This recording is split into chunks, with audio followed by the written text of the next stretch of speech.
ารปอกกล้วย DIY ง่ายกว่าปอกกล้วย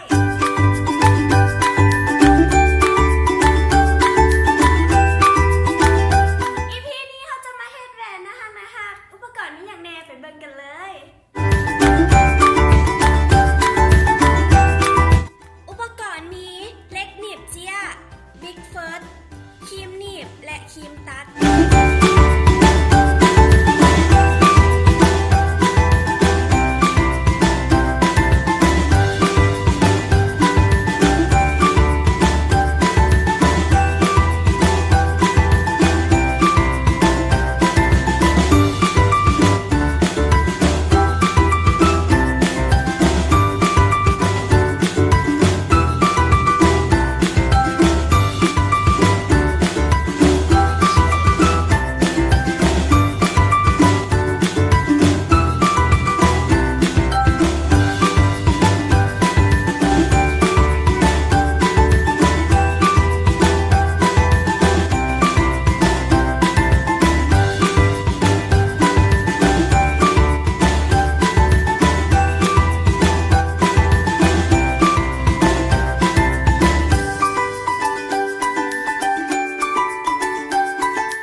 อยากเข้ามาเบิ่งเครื่อง DIY สามารถเข้ามาได้ที่ห้างดักแด้บ้านพลศรีนวลฮองซี